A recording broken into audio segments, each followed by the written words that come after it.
Chapter 6. Our Leader, Emmanuel Goldstein. They vaporized time. One morning he was not at work. A few careless people talk about his absence. On the next day nobody talked about him. His name disappeared from lists and newspapers. He did not exist. He had never existed.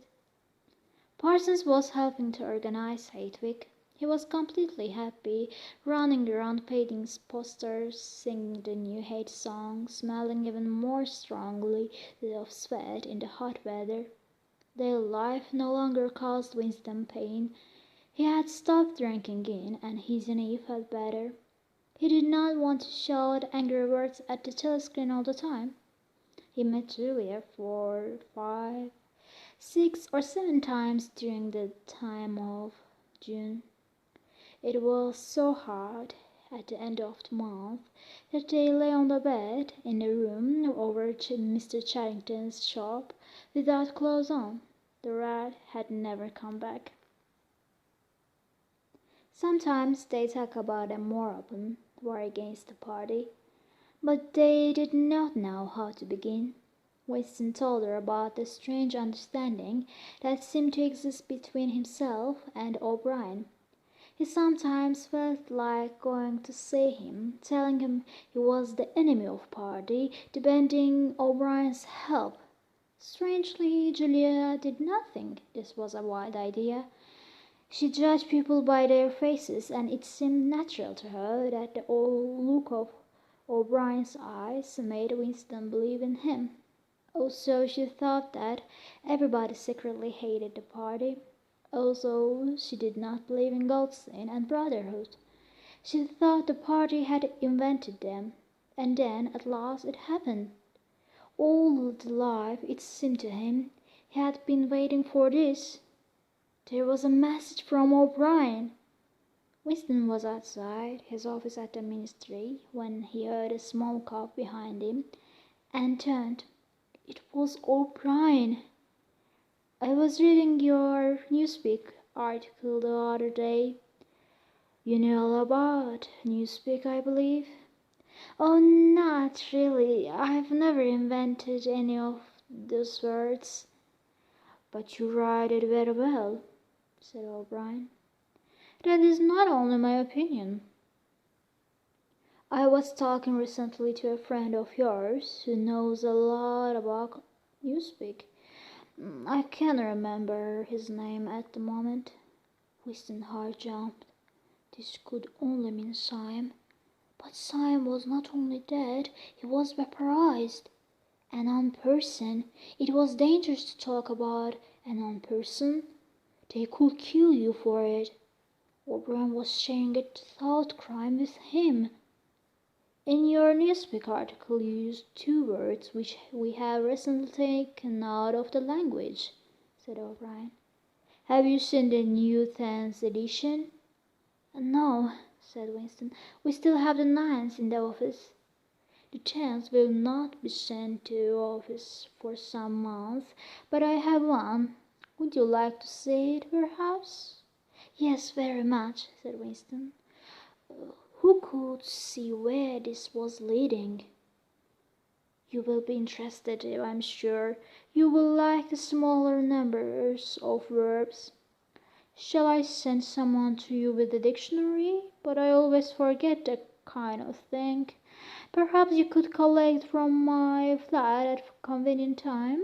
Wait, let me give you my address." They were standing in front of a telescreen which could see what he was writing. He wrote an address in a notebook, pulled out the page, and gave it to Winston. "I'm usually at home in the evenings," he said. "If not, my servant will give you the dictionary." And then he was gone. The room was long, carpeted, and softly lit. The sound from the telescreen was low.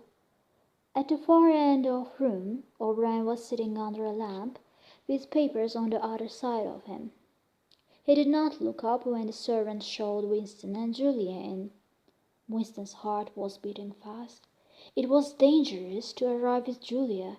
Also, they had met only outside O'Brien's flat, and also O'Brien had invited him. He wasn't still afraid of the black uniformed guards in the enormous building with its strange smells of good food and tobacco. But the guards had not ordered him out. O'Brien continued to work and did not look pleased at the visit. It seemed quite possible to Winston that he had just made a stupid mistake. He could not even pretend that he had come only to borrow the dictionary. If he had, why was Julia here? O'Brien got up slowly from his chair and came towards them across the thick carpet. He pressed a switch on the wall, and a voice from the telescreen stopped. Julia gave a small cry of surprise, and without thinking, Winston said, "You can turn it off." "Yes," said O'Brien, "we can turn it off. We in the inner party are allowed to do that." Nobody spoke. Without the voice from the telescreen, the room was completely silent. Then O'Brien smiled. "Shall I say it, or will you?" he said. "I will say it," said Winston immediately. "That thing's really turned off?" "Yes, we are alone." Winston paused. He did not know exactly what he expected from O'Brien. Then he continued.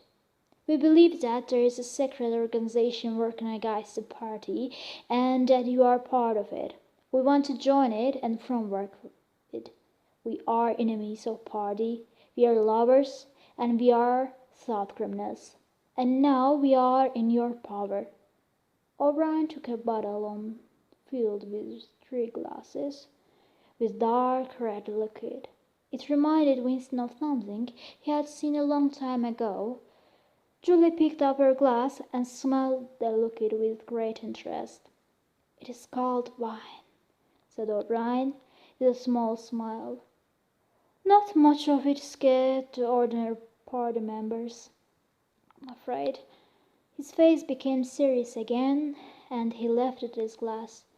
"To our leader, to Emmanuel Goldstein." Winston lifted his glass, wide-eyed. Wine was a thing that he had read and dreamed about. For some reason he always thought it tasted sweet, but it tasted of nothing. The truth was that, after years of drinking in, he could taste almost nothing. "So Goldstein is a real person?" he said. "Yes, he is, and he's alive." "Well, I don't know." "And the Brotherhood is real too? It was not invented by the thought police?" "No, it's real. But you will never learn much more about the Brotherhood than that." He looked at his watch. "It's unwise even for me to turn the telescreen off for more than a half an hour. It was a mistake for both of you to arrive here together. And you, comrade," he looked at Julia, "will have to leave first. We have about 20 minutes. Now, what are you prepared to do?" "Anything that we can," said Winston. O'Brien had turned himself a little in his chair so that he was looking at Winston. He seemed to think that Winston could answer for Julia. "You are willing to give your lives?" "Yes." "You are willing to murder another person?" "Yes." "You are willing to cause the death of hundreds of innocent people?" "Yes. If, for example, it would help us to blind a child and destroy its face." "Would you do that?" "Yes." "Are you willing to kill yourselves if we order you to do so?" "Yes." "You are willing, 2 of you, to separate and never see each other again?" "No!" shouted Julia. It seemed to Winston that a long time passed before he answered. "No," he said finally. "You did well to tell me," said O'Brien.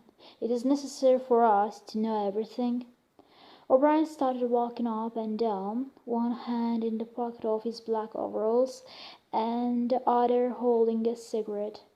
"You understand," he said, "that secrets will always be kept from you. You will receive orders, and you will obey with them. without knowing why. Later I shall send you a book by Emmanuel Goldstein. When you have read the book, you will be full members of the Brotherhood.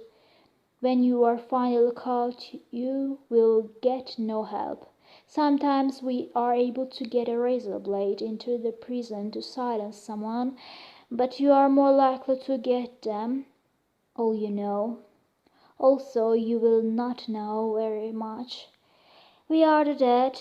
We are fighting for a better life for people in the future. He stopped and looked at his watch. It's almost time for you to leave, comrade, he said to Julia. Wait, there is still some wine. He filled our glasses and held up his own glass. What shall we drink to? To the death of Big Brother? To the future? To the past, said Winston. Yes, the past is more important, said O'Brien seriously.